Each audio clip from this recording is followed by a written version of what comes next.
Everyone, and thank you for watching. And we begin with a long-range missile test. And no, this time we are not talking about North Korea.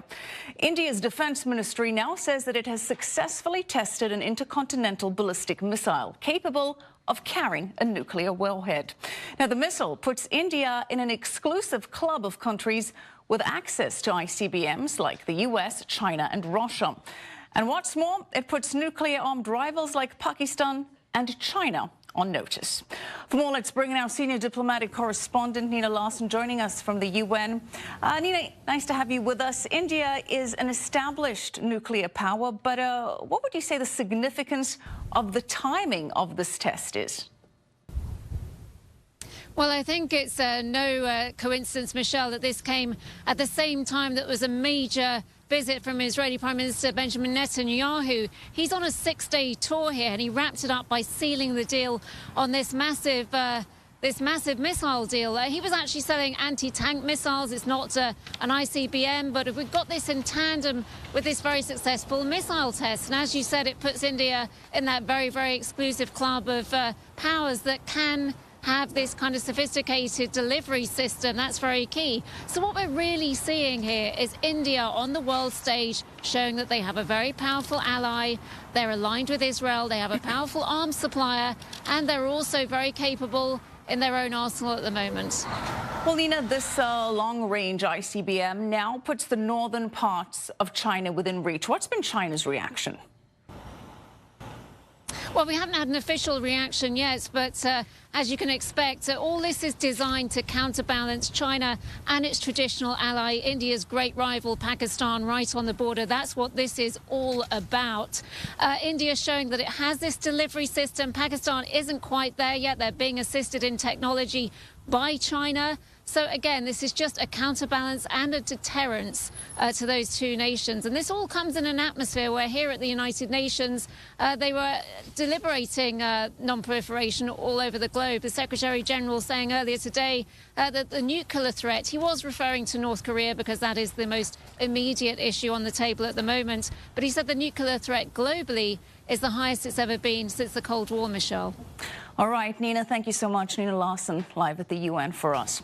Let's welcome back to the program Jonathan Wachtel, former spokesperson for the U.S. mission to the United Nations. Jonathan, nice to have you back, and Happy New Year. Happy New Year. Good to see you, Michelle. Always interesting developments when you join us. So what do you make of India test firing this missile? India's always been in an interesting neighborhood. This isn't the first time we've seen nuclear prowess and tests and that type of thing, especially with the Pakistanis over the decades. This has always been there. What is significant here is China now. So it's a new playing field. It's a new assertion of power. It's a new, hello, China, we're here. Right. We're not pleased about what's going on with Pakistan and you. We're a power. Take us seriously. Well, China and India contest some areas in the Himalayas, but they do have a lot of strong economic ties. What is the nature of the relationship between the two countries? They do. You're absolutely correct. There's a lot of trade that goes on between the two countries. They generally have peaceful relations in terms of border things. It's not the relationship with Pakistan, obviously, right, and that animus and terrorism and those other issues that are really front and center in this nuclear arm race between the two nations. But India is an emerging power, right, just like China. You know, they also have their own domestic pride as a nation.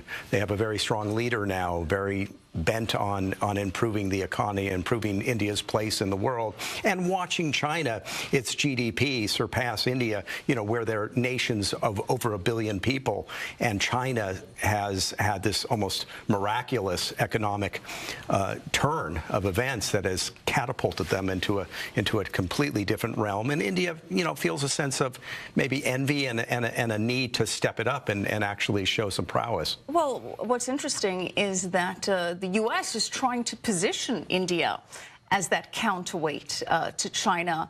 When U.S. Secretary of State Rex Tillerson was visiting India in October of last year, he made that clear. He said that he wants the U.S. to deepen cooperation with India in the face of the growing Chinese influence. What do you think of that strategy? There is a definite shift. Professionally, I've followed what's happened with India in terms of its relations with Russia, in terms of its relation with the Arab world, China, Pakistan, obviously. The administration definitely sees that India is a strong nation. India is a democratic nation. It's of course got its problems. A nation that large trying to have a democratic process in elections and that type of thing. But by and large, it's an actually flourishing, living, liberal democratic society that manages to make its way through and dependable. So a lot of the ideologies we share in terms of counterterrorism, in terms of democratic principles, things that don't necessarily live and flourish so well in a place like China. And we've certainly seen even better ties between India and Israel. Prime Minister Netanyahu wrapping up his visit to India as these missile tests took place. Perhaps no coincidence of the timing there. A lot of deals were signed during this visit. Modi and Netanyahu oversaw the signing of memos of understanding regarding oil, natural gas, tourism, cybersecurity. They're also in talks to start drafting a free trade agreement, according to some diplomats. India, of course, under Modi, it would be the first time that India signs a trade agreement with someone that's out of Asia. And Modi came to visit Israel. The bromance, if you will, between Modi and Netanyahu was well publicized. Why this change? Couple of things. Historically, India has been pretty much in the G77 over at the United Nations, this sort of sphere of influence of the third world type of mentality, opposed to the United States in some areas, actually embracing principles under the Soviet Union and close relations with the Arab world, for instance. But there is a shift. There's a fundamental shift. One of the things is India is more proud of where it is in the world. It's a stronger nation. It's got a stronger economy. But how does that issue of pride relate to its better ties with Israel? Because Israel technologically is in a very interesting place. Militarily, it's got some of the finest arms on the market available by necessity of survival where it is, and perfecting its technology in its digital world and technology and other things. Israel is cutting edge, fantastic advancements.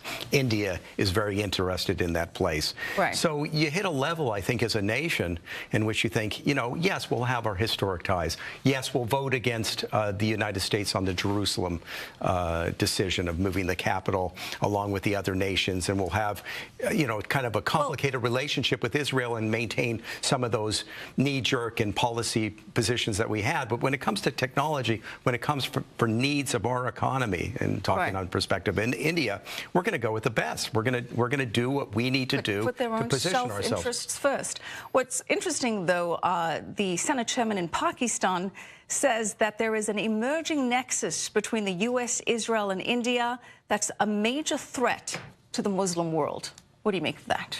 That's overblown. It's a defensive posture.